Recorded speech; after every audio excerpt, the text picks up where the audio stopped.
All right.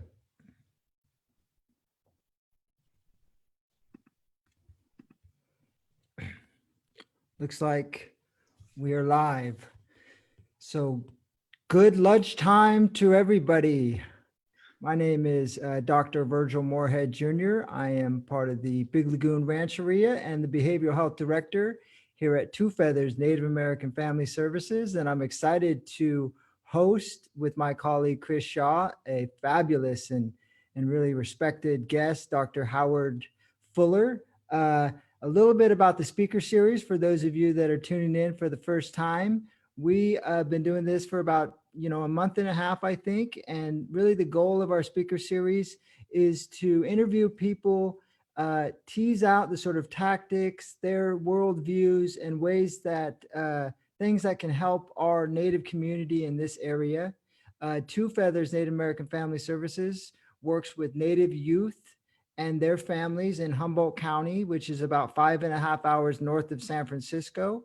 And with that said, I'm going to turn it over to Chris for him to introduce himself, and then I'll introduce our guest. Hi guys, it's Chris back. I don't have my beard anymore. I don't have my shoes behind me, but it's still me, I swear. I'm happy to be here with Dr. Fuller and happy to be here with you, Virgil. Thank you, Chris. Chris, you're down in the Bay Area, right? I am down in San Jose, California right now, helping out my mom and visiting my family. So nice. So with that, I'm going to introduce Dr. Fuller.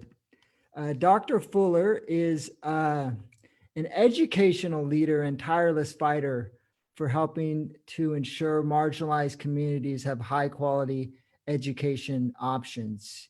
He's also an author of the book, No Struggles, No Progress, A Warrior's Life from Black Power to Education Reform. Dr. Fuller is a distinguished professor of education as well, and the founder director of the Institute for the Transformation of Learning at Marquette University. He also co-founded the Milwaukee Collegiate Academy, which is now named after him, and the Malcolm X Liberation University. Welcome, Dr. Fuller.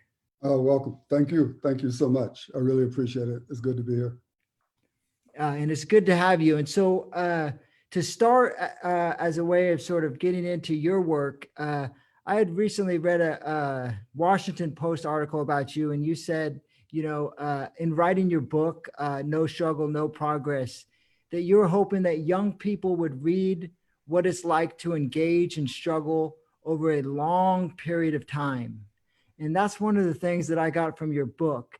And so just as a way to open up and let the audience know who you are, Dr. Fuller, and what you're about, and that long struggle, those long struggles and that work that you've done over so many years, what is it like to struggle over a long period of time? Well, first of all, you're always thankful to be alive. You always start there. But, Virgil, and Chris, I want to start out, and I want to answer your question, so push me if I don't answer it precisely. But I can't start out anything today without recognizing what is currently going on, like in this country, right? And so on July 9th, 1981, in Milwaukee, Wisconsin, a young Black man named Ernest Lacey was stopped on the corner of 23rd and Wisconsin Avenue in our city. And he was detained by the police for a crime that he had nothing to do with. In the process of him being detained, he was killed. And he was killed in exactly the manner that George Floyd was killed. And so for me, I sit here 40 years later asking what has changed. And it's a difficult way to be. You know what I'm saying? Like, you want to tell young people, oh man, like, okay, here's how horrible it was, and now it's great. It's not great. It's still horrible. And we have to ask ourselves, how is it that we live in a country that promotes itself as like this bastion of democracy, and in a certain way it is, but then in another way, you live a reality of continued oppression. And I can't stand up and tell young people today, hey man, like it's gonna get better. I can't make that argument. And the reason I can't make that argument is because 40 years ago, this happened and now it's repeated. And then there's all of the repetition of it over the years. And so you have a situation where you have a person who's president of the United States who does not care about our lives, period. I don't think he cares about anybody's life other than his own. And so we have people who are struggling to deal with a pandemic, but yet you got to worry about not coming home because the people who are supposed to protect you will kill you. Or you have a situation in Georgia where 2 white men or 3 white men can decide that they're going to function as the police and kill us. So, it's hard to, like I posted on my Twitter page today, it's hard to talk about things like education and all of this when you got people who have to worry about living, about staying alive. And for no other reason than they're Black or brown or red, it's just hard to deal with, man. And so I was talking to someone today, and they were asking me a similar question that you were asking me, like, how do you live with this for 40 years, right, or more? And the honest answer is, I'm like in a constant state of rage, man. You're able to negotiate it on like a given day, but the reality of my existence over all these years is the rage. And even though I'm convinced that I will not see any significant change in my lifetime, I can't lie, no, I do not believe that I will see significant change in my lifetime. But what I do believe, and I've said it over and over again, is I think you have to get up and fight, even if victory is not possible, because not to fight is to co-sign on the injustice. And so that's sort of how I live. And I would say, as I tried to say in talking about the book, and I would say it to you all, is that if you decide to fight for social justice for any length of time in this country, then you're going to have to learn to live with the sea of contradictions, because there is no purity in this fight. And you're going to constantly be faced with making compromises. And the question is whether or not you're compromising on principle or whether you're compromising on strategy and tactics. And there's a fundamental difference between those two things. And so what I've tried to do all of my life is to stay committed to principle, but I've been willing to make compromises from a strategic and tactical standpoint. And then I'm also willing to take the weight for those compromises, right? Because people are going to come at you, and they should.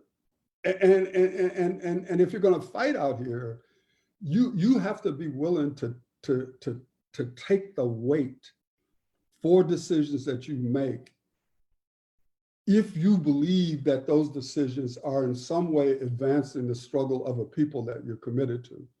And then the last point I would make is that a young colleague and I named Shannon Williams from Indianapolis wrote an article.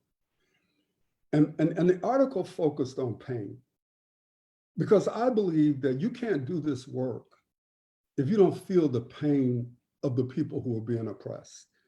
That you can't talk about this, about, oh, well, how is this going to affect my brand? Or, no, the question is, how does this affect the lives of real people? How does it affect people who are suffering?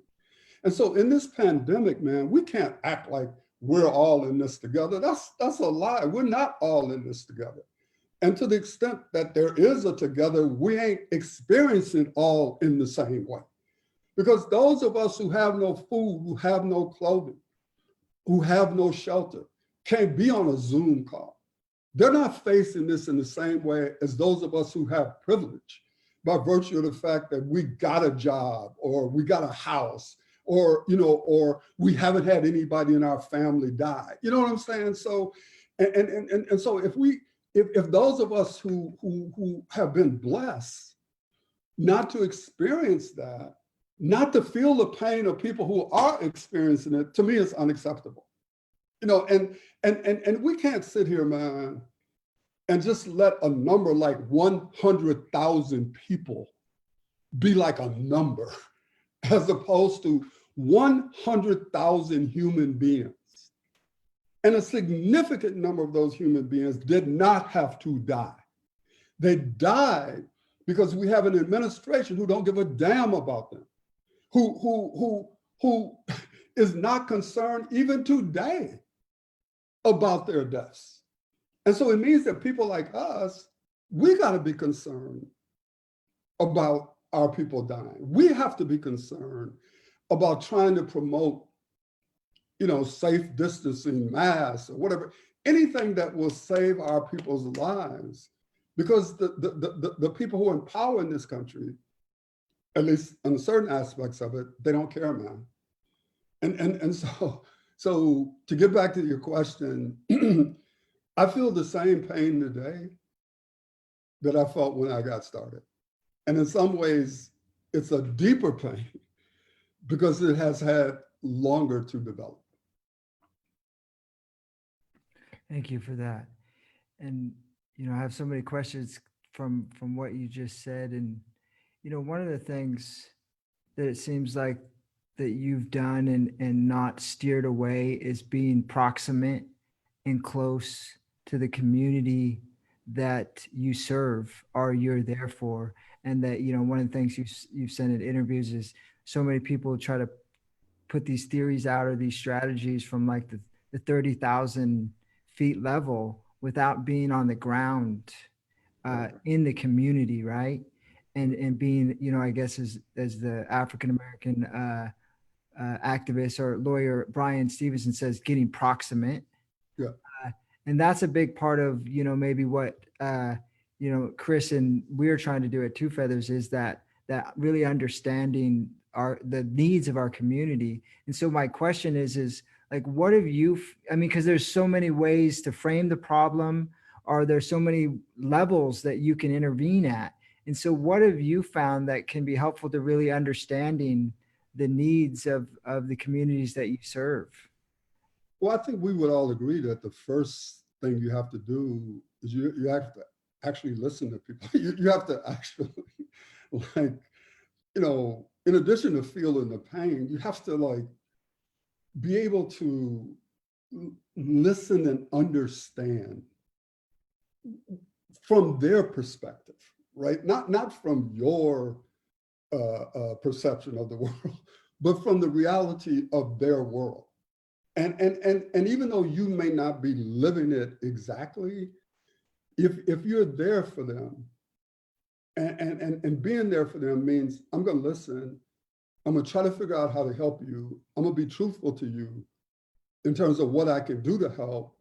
But I also got to say to you that there are things that you're going to have to do in order for it to be different, right? That yes, there's oppression coming at us from all kinds of different angles, but we also have to figure out what is it that we ourselves are doing that helps us be oppressed in a certain way. So kind of a weird way to put it, but it's like if you're going to be real with people, then you got to be real with people, right? I don't engage in hyperbole, and I don't, what I mean? I'm not. When our students are talking to me, I'm actually listening to them, right? But I also think it's my responsibility to say to them, if this is what you want to do, here's what you're gonna have to do to get there. Here now. I'm not preaching you. I'm not. You're gonna make a decision. But if you want to be a doctor, let's say, you're not gonna be a doctor unless you graduate from high school, graduate from college, right? And when you're doing that, you're gonna have to make sacrifices now in order to get to that point, right? I'm not mad at you if you're not willing to make those sacrifices, but I have to be honest with you and tell you then you're probably not gonna be a doctor. Right? It's you know, you all know it's that kind of thing, right? It's listening to people, but it's also like being straightforward with them about what is it going to take. I mean, that's just dealing with the level of trying to move our students, say, from where they are to where they want to be. We're not talking about the deeper level of what you have to do to live, right? That if you see a police officer, this ain't no time for you to be militant and stuff at a certain level, right? Because what I want you to do, I want you to leave that encounter alive, even though I know you could do nothing and still not leave alive, right? But at a minimum, I got to tell you what I think would give you the best chance of surviving, right? And so those of us who decided, wherever you decide to plant your flag to fight, then you've got to like make decisions about how best to make that fight, right? So for example, if we decide that we want to focus on education, then I believe you have a deep responsibility to learn everything that you can so that you can help your students. But then you also have a responsibility to learn from your students so that you can help your students. And like both of those things to me are necessary, right, in order for you to advance in education. But if you're in education too, we also got to be thinking about the difference between schooling and learning. And this pandemic has obviously forced a lot of people who could only think about schooling to now to try to figure out how does learning actually take place in a context that is totally divorced from our initial perceptions of schooling. And then like, I mean, so it's wherever you decide to plant the flag, the question is, what is it that you need to know so that you can help people to the maximum degree in that particular area? And then the last thing I would say is, it's the ability to see the glass as half full, right?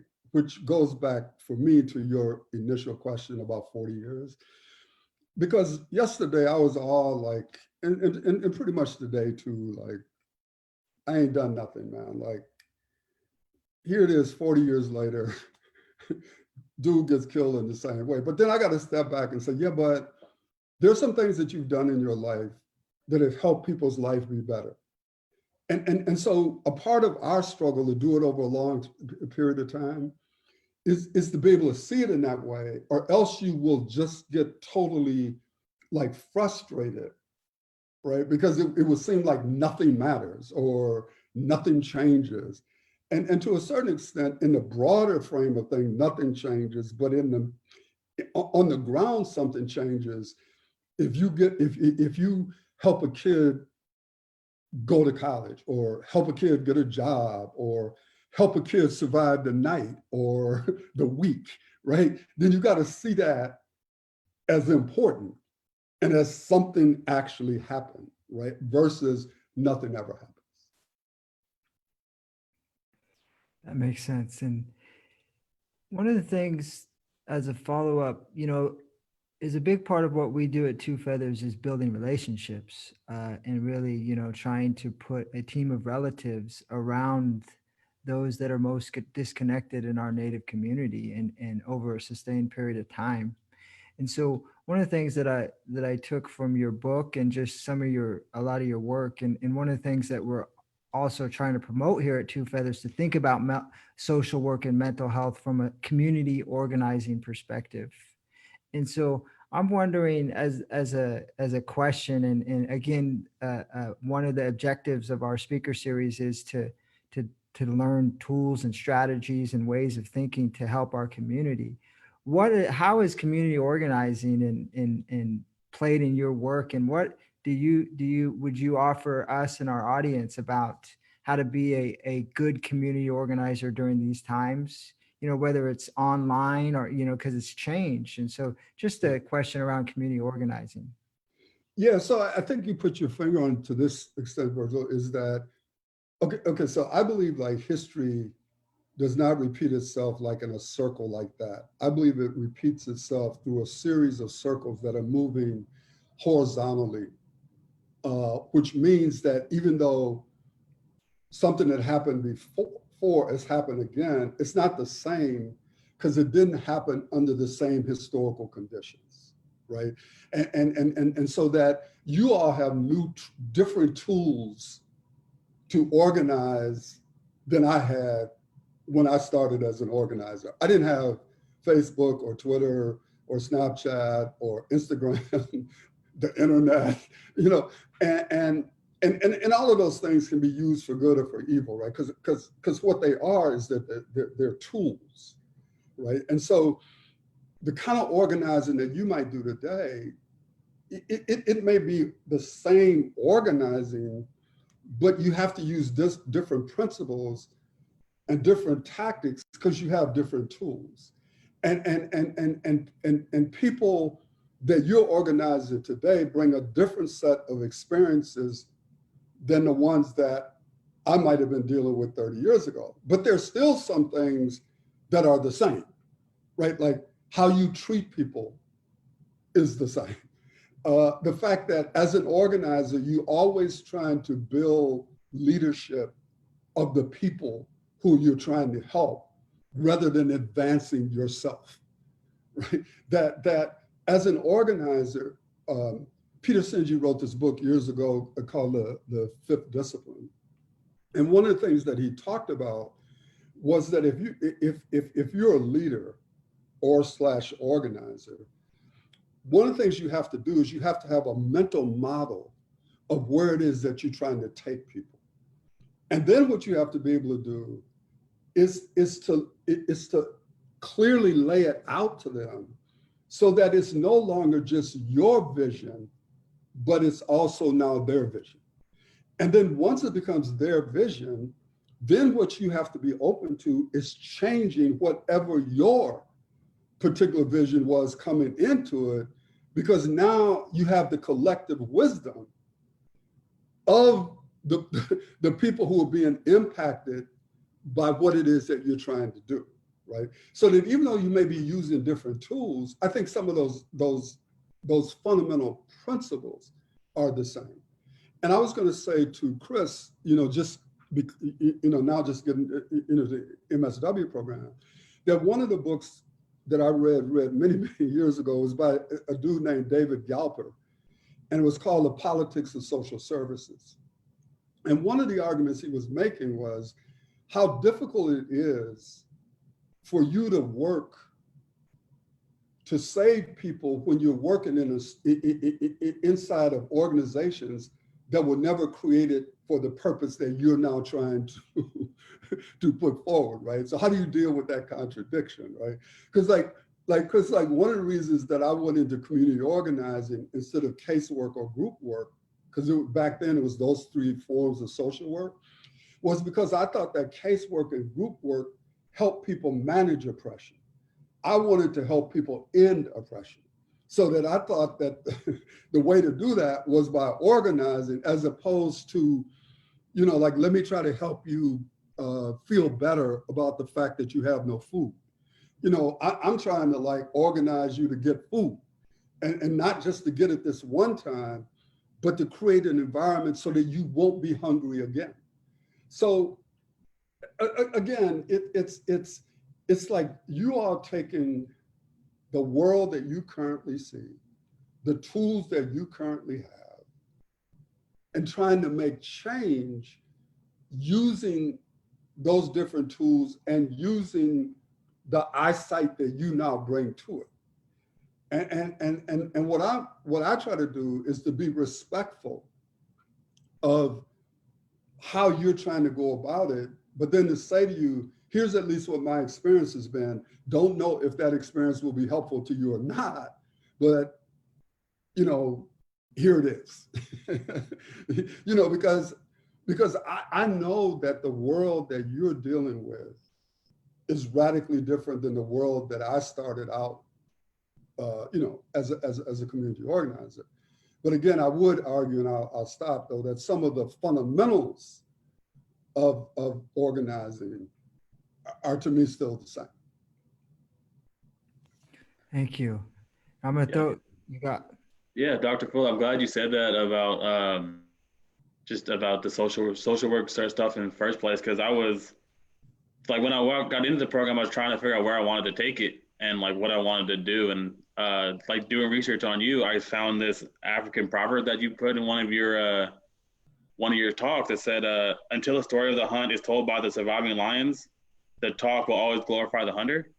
And I was like a really special thing for me because I still saw myself as one of those surviving lions, and I was trying to get the voice out for the other lions who didn't make it, and not have the hunter be the one who is glorified. And the hunter in this I guess instance being the system that I was going into. And my question to you is, how can you be that surviving lion, quote unquote, while also being a part of that system, like you said, and trying to change it from the inside, and being that the system is still gonna do the colonizing, or still not gonna be as good for your clients as it was for you? Yeah, so so tell me, Chris and Virgil, if this makes sense to you, right? So one of the things that you are trying to do is to be in a position to take care of yourself and your family.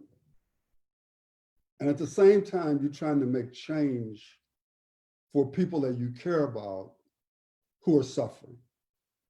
So you got like those two things like in front of you, right?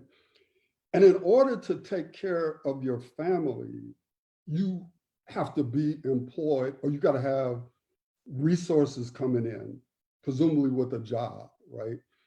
But yet here you are over here saying, but the reason why I get up every day is to help these people that I care about, right? It's like making this distinction between a job and your work, right? Because your work is what you're about. Your job is what you do so you can pay your bills, so you can eat, and et cetera, right? Because you're not going to be able to help people if you yourself are hungry and can't eat and don't have a place. You know what I mean? So no matter who you are, you're going to be faced with, what compromises do I make to be over here so I can take care of my family, but yet do the work that I have to do? And you will probably run into, as I have in my lifetime, is where at a certain point, the compromises that were required to be over here taking care of my family, they required too much, right? They simply obliterated any ability that I had to be trying to do this over here. And so that's what I mean by living in contradiction. And so you're gonna be constantly struggling with that, right? And there's no way around it. I could not lie to you and say, oh, it's gonna be cool. No, it's not gonna be cool. And if you care deeply, there are gonna be times when one side of this is gonna suffer just because of what you have to do to remain true to yourself. So there may be periods where you actually can no longer go into that job, and you or your family may suffer for some period, because it's just, it just tore away at your soul, to the point that you just couldn't keep going in there, right? Because not only were you not helping your people, in fact, you were being a part of oppressing them. And you literally couldn't lie to yourself about that, right?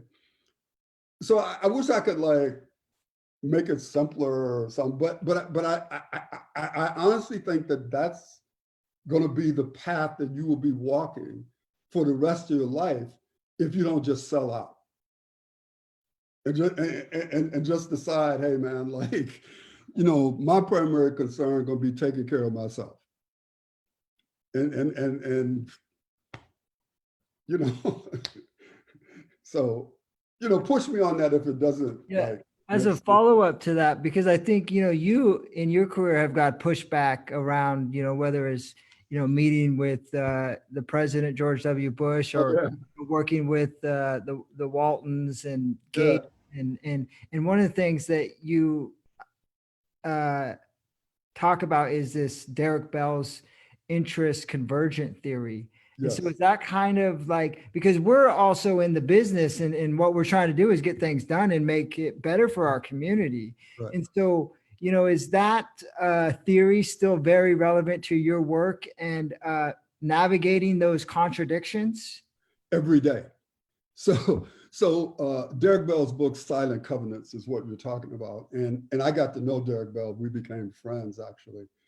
And he taught me about this concept of interest convergence theory, right? And so what he said was that if you go back and look at the civil rights movement, what made progress possible was that at a certain moment in time, the United States was trying to convince the rest of the world that democracy was a better form of government than communism. Hard to do that with Bull Connor sicking dogs on people. So at a certain point in time, the ruling class was like, hey man, you got to quit sicking dogs on people because you're messing up a larger thing that we got here, right? So at that moment in time, our interests converged with their interests, right? And something happened. But because that convergence is not based on two groups of people who have the same worldview, that convergence, it can never be permanent, right? And so it's going to break up at some point. There will be arguments at some point because you're coming at it from two different worldviews. So if you take but again, you have to see it within the context of the difference between principle and strategy and tactics. So that, for example, I knew that some people would pick up my book and they'd never get past the first page when I talked about meeting with George Bush. Because for them, meeting with George Bush was a matter of principle. For me, it was a matter of strategy and tactics. But I would never meet with Donald Trump because for me, that's a matter of principle. So what happens is that each one of us have to draw the line, even when you talk about interest convergence theory, because there may be certain actions that would, you know, would demand convergence that you would say is a bridge too far. And that it may mean I'm not going to be able to get the resources I need, or I'm not going to be able to get the help because I cannot have even a temporary convergence or alliance with that particular group of people. And so I tell people all the time, man, like, I've been called a revolutionary, a counter-revolutionary, a militant, a Uncle Tom, you know, a tool of billionaires. And so the question is, how does one lone Black man get to be all of that, right? And I get to be that because I'm not going to let anybody define me. I get to be that because I do understand interest convergence theory. And I do understand that I cannot have a school that is helping the children that I'm helping unless I have money. You can't get money from people who don't got no money. So at a certain point in time, if you're gonna help your people and you're gonna have a school, you can't have it and there are no resources, right? But the question you have to ask yourself is the compromise that I have to make so deep that I would rather not have a school? And that's a legitimate decision, right? You can just say, in order to have the school, I need money, but where I have to get the money from is not acceptable to me. I'm not gonna have a school. But somebody else may come along and say, hey man, like, I feel you, but I'm gonna take it because here's the 3 or 4 things that I'm gonna do and it's going to do this, this, and that. That's how you make those decisions. I mean, I tell all the people all the time, man, John Walton, there are very few people in this world that I care about and cared about as much as John Walton. John Walton was one of the most decent human beings I have ever met in my entire life, man. And I tell people all the time, John Walton didn't have to give me any of his money to for people to form schools. The Walton Family Foundation, they don't have to be a foundation and do what they do, man. The great conspiracy. What conspiracy? They set up a foundation. They said they want to do this. I went to them and said, hey, I want to do this. Will you help? They said yes. But the Walton Family Foundation has never told me to do a single thing. They have never come to me and said, we want you to do this. I've gone to them to say, I want to do this. Are you willing to support it? Now, if people say, I'm not willing to do that, I'm not mad at you. You know what I mean? Like, I wouldn't take any money from the Koch brothers, but I'm not raising that as some big badge of courage or anything. It's just, I draw a line there. But I have friends who didn't draw that line. And they've taken those resources and they've used them. And people say, yeah, but the Koch brothers get something out of it. Of course they do. They're not going to get their money and they don't get anything. If you read Just Mercy, you mentioned Brian Stevenson, and I read that book. That book is powerful, right? But some of the people who were fighting for criminal justice decided to align themselves with the Koch brothers because they had an interest convergence on this issue of criminal justice, but probably for very different reasons, or maybe for some similar reasons. You can condemn them all you want, but if because of that, a significant number of people are no longer caught up in, because I read Michelle, was it the book, The New Jim Crow. So maybe because of those alliances, a significant number of Black and brown and red people don't get caught up in that form of institutional oppression. I can't be mad at people who made a decision to work with them to get that done. I'm not going to do it, but I can't be mad at them. So that's what I mean by living in contradiction and being honest with yourself about it, right? I can live with myself because I ain't lying to myself. I know what I'm doing and I know why. And I also understand why I would get criticized for it. But you know what? I don't care. Like someone, people will tell me, oh man, Diane Ravitch attacked you. What do I care about? About what Diane Ravitch got to say? You know what I mean? I'm like, here are these kids that I'm trying to help. They would not be helped if we didn't have our school. Do you think I care what she says about the decisions that I have to make in order to have our school? Hell no. So, I mean, that's how I do it, man. And it seems like, what you're talking about is, because I know you'd got some pushback on the parental or parent's choice and the voucher. And, and it seems like what I hear you saying is it's, again, a way to try to provide opportunities to those communities and families that you've been in the struggle and fight for the majority of your life. And that struggle often, or the motivation behind that goes back to your time and with your grandmother and your mother and growing up in Shreveport, Louisiana. Right. Yeah. And I hope you all feel what I'm saying, because I'm not trying to argue that the viewpoint that I have is the correct one, but I can explain it to you. You know what I mean? In other words, like, it isn't like I'm out here floating and I'm not clear about why I'm doing what I'm doing. I know when I make certain decisions, the compromise that I've made, I expect to be criticized. In fact, if I wasn't criticized, I would be for sure know that I'm not doing anything, right? But at the same time,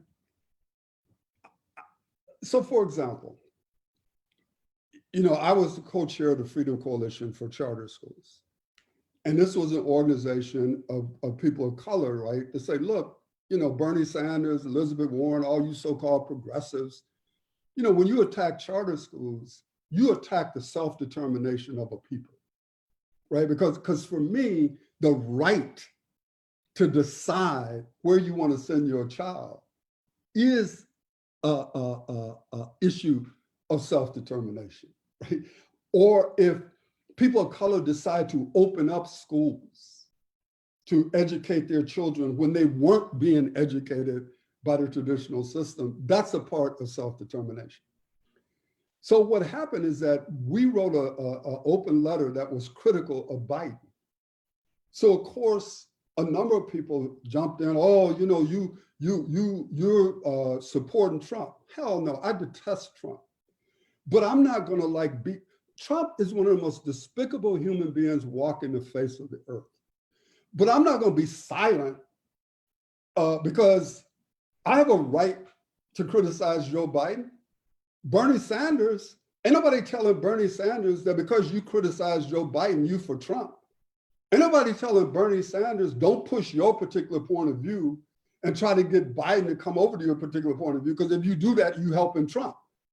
That's bogus, man. That's a way of silencing us, right? But I'm saying I can do two things. I can push on Biden and I can hate Trump. And at a certain point in time, I'm in the group that once it's down to, okay, you're gonna have to decide, I'm voting for Biden. I don't care what he says about charter schools, right? But if he continues to come out, I'm gonna still fight him too. But I just think that Trump is a greater danger to humanity, right? And to me, I make a distinction between somebody who don't understand what's happening with you and somebody who don't give a damn what's happening with you. Right? And so I think Biden, he gets all confused and, puts his foot in his mouth and, he's going to do that. And he's been doing it forever. Trump, on the other hand, man, he does not care about us, man. He doesn't care about us as like humans, as like human beings, man. And I think Biden cares, at a certain level. But you and I know that no matter how much people care about you, they can't care about you like you care about you. Because they don't, there's only a certain level that they can understand because they haven't walked in your shoes, so to speak, right? In the way that you've had to walk. And so I don't expect people to feel the same anger, for example, that I feel now, the same rage. But when you have a position on something, you need to fight for that position. And then once you get to another point in time, you say, okay, I'm gonna quit fighting for this moment. But as soon as we get over on the other side, I'm gonna resume my fight. Because there was a greater fight that we had to take on, and I gotta postpone this fight to take on the greater one, but then I'm coming back. Does that make sense to y'all in terms of? Yeah, definitely. Yeah, that makes sense. Because I start talking, I'm not clear what makes sense. I want to see if Chris has any follow-up questions, or I have some a direction that we can go in before we end, but I just want to throw it over to Chris. Honestly, I was just listening. I was writing stuff down. I got a whole speech plan right after you leave this, so I'm ready to go. The kind of question I had was based on just the research I've seen about you, and it was in one of your speeches on about the education 2018, where you talked about how all this stuff was done by Black women, and I related it to Native women because me as a Black and a Native man, every time I spoke up and talked out of turn, I got my butt kicked by a Black woman or a Native woman just because I wasn't doing the right thing. And then you talked about, like Virgil said, your mom or grandma in Louisiana. I just want to know how strong that effect has been on you, because I know it's had a really, really strong effect on me and the way I have and the stuff that I do now. Hey, man, every day, at some point, a thought comes across about my mother or my grandmother, or both of them, either because, some pen I'm using, it's something, man, because without them, I'm not here, man. I mean, my mother and my grandmother, man, the sacrifices that they made for me, right? But my grandmother, and I talk about this in the story, man, my grandmother was the toughest human being I've ever known. And I tell this story, which is, and every story I told in that book, they're all true. I made none of them up, right? It's like, so we were sitting on the steps in Shreveport, Louisiana, man. I don't know how old I was, but me and my mother were sitting on the steps. And the cops came up and said that some dude had robbed somebody and he was in our house. And my mother said, well, there isn't anybody in the house. And the cop told her to move, and she didn't move, and he kicked her. And so the lady who was, her name was Aunt Sally, we call her Aunt Sally, who stayed in the back, like called my grandmother at work and said, this police officer kicked Juanita, my mother.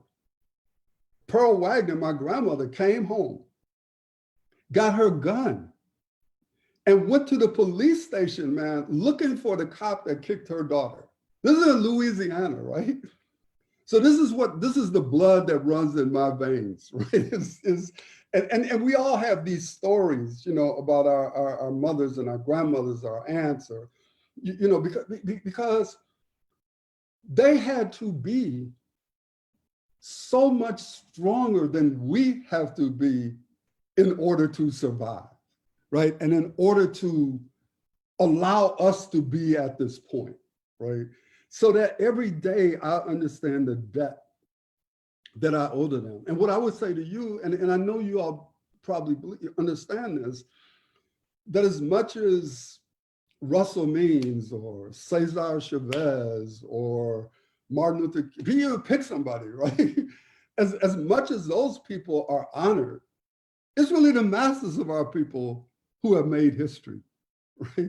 You don't have no Martin Luther King if the masses of people refuse to get on that bus. You know what I'm saying? So that we got to keep coming back and asking ourselves, like, and making sure our young people understand that it's the masses of people who make history.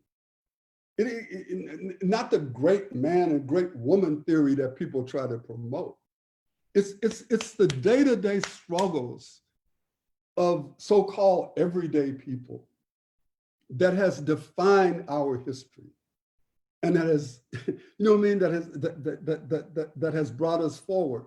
I mean, when you study Brown versus the Board of Education, right, and it's these 5 cases. Well, if you go back to Clarendon, South Carolina, and the case is called Briggs versus, I forgot the Elliott. Well, Briggs is Harry Briggs, a mechanic who lost his job because he stood up for his children, right?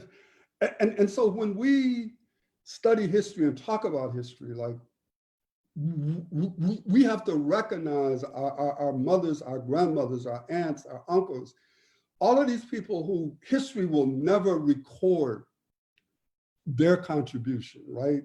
So we, through our stories, have to keep them alive, right? And not let the world, like, forget them because they want to talk about the leaders that always get promoted in history.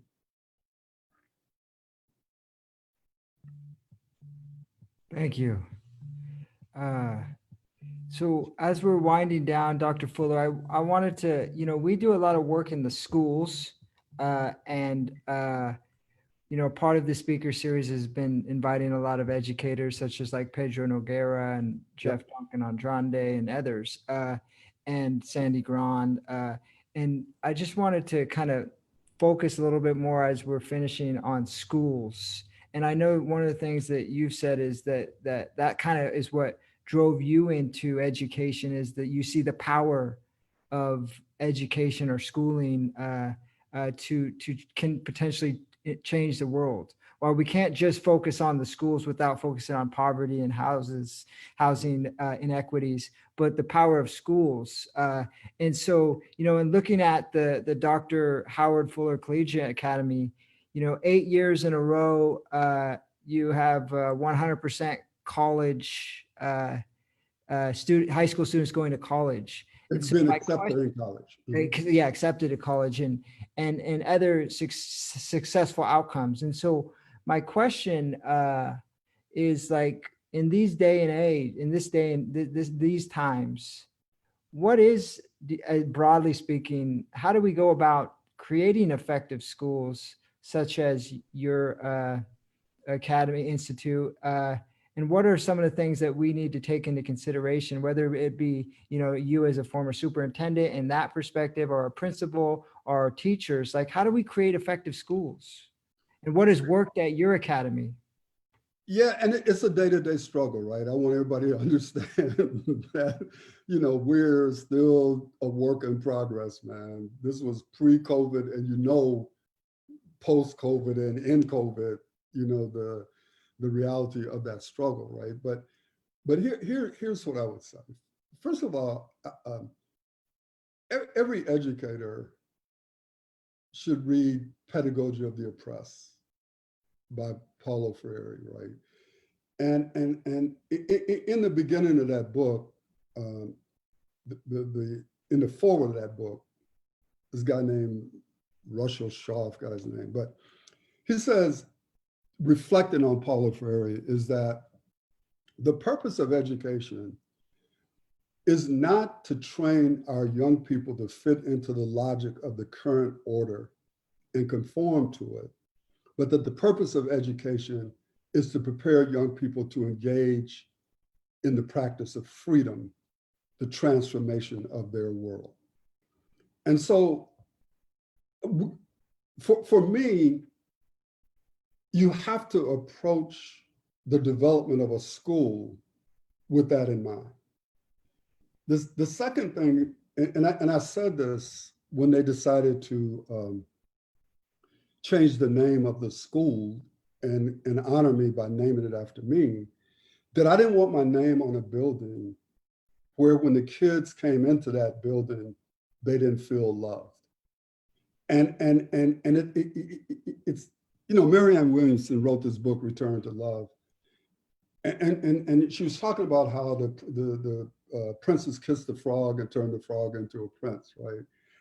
But that the power of this fable is the fact that if you don't love people, you can't understand them. And if you can't understand them, you can't reach them. And if you can't reach them, you sure as hell can't teach them. But it's not romantic love, right? It's agape. It's like this unredeeming love, expecting nothing in return. And so for me, these twin issues of, you have to love these kids, even on the days when they're not lovable, which is maybe a lot of days, right? And you have to say, I'm not just trying to get you a diploma. I'm trying to create within you the capacity to leave here and somehow engage in the transformation of your world. Like, one of the things I like about Jeff, and we were on a panel together at Yale, I think it was, the first time I ever met him, was he was talking about how a lot of times we set up schools, and what we tell kids is, both by what we say and by what we do, is the best thing we can do is get you out of here. And not that the best thing that we can do is give you the skills that you need to come back to your community to engage in your community, right? That for a lot of schools, the highest level is to say, we're going to give you an education so that you can get out of here, right? not so that we can give you tools so that you can come back in here. And it's like Amilcar Cabral, who was the leader of the Party for the Independence of Guinea-Bissau and the Cape Verde Islands, that I really had the opportunity to meet. But he wrote a book called Return to the Source. And one of the things he was talking about in this book is, what is the role of the petty bourgeois intellectual? Right? Like, is your role to become that observer of what it is that's going on in your community? Or is your role to use whatever capacity you have to, in fact, aid your community? If you read Frantz Fanon's book, Wretched of the Earth, right? He said in their book, every generation out of relative obscurity must discover its mission and either fulfill it or betray it. So if you decide that your mission is to start a school, then the purpose of that school has to be to prepare young people to engage in the practice of freedom. They ought to come into a place that's loved. And if that's true, they're going to come into a place that, number one, is mission driven, not rule bound. Number two, respects them, with the love part as human beings, but you respect them to the degree that you're also going to help them learn, right? That you understand that I'm not doing you any good if you leave here and you can't read and write. If you can't think, you can't analyze, you can't compute. So whatever it is that we're doing, we have to make sure that they can read, write, analyze, compute. You know what I'm saying? That they can comprehend, that they understand that all we're doing is preparing you to become a lifelong learner. That's all. We're giving you these skills so that you can go on to continue learning. Now what we're going to be faced with is a lot of us only knew industrial age approaches to learning. That you come into a building, you sit in rows. A lot of that is gone, man. Right? So the question that you and I have is what is our teaching and learning strategies going to look like on the other side of this, right? And it isn't just about being online. It's much deeper than that, right? It's like, how are we going to use these tools in a radically different way? But at the same time, we got to deal with it in a way that deals with your reality. And your reality may not be is not going to be the same as somebody who's living in a great house, got rooms, got internet, could have got all of this, right? So we're going to have to think about how we're going to do all of this without the same tools, without the same stuff that a whole lot of other people are going to have. But at the same time, we're going to have a revolutionary view about learning. And then I'll end about this. And the other thing is, man, we're going to have to do this with our people, many of them who will be devastated economically. And this whole thing about, this fool Trump talking about, it's just going to bounce back. No. This is, for a lot of our people, man, the jobs they have will never be coming back. A lot of even the meager resources that were available are going to be even more limited. So even as we talk about schooling and learning, we also going to have to talk about economic survival. And how do we, work with that within the context of trying to provide schooling? But this is our moment in history, man. You know what I mean? And you either we're going to shirk from it, or we're going to figure it out. Nice. Thank you. And I guess if you have I had one last question to summarize and to just give you I guess more to give myself, I had a question for you that I wanted to ask before we got off. Is you mentioned Fanon, you mentioned Freire Cabral, and also in your book, and we haven't talked about it, is Malcolm X.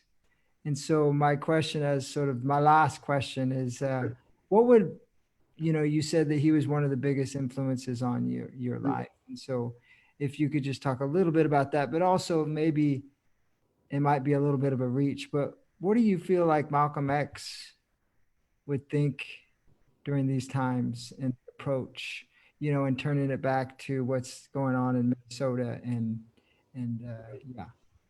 Well, first of all, the influence thing was, I actually was in Corey Methodist Church. It was either April 3rd or April 5th, 1964, when Malcolm delivered the Ballad or Bullet speech. I was sitting there. And that speech changed my entire life. Honest to God, like I walked into that church, one kind of black man, and I walked out. That's why when I speak,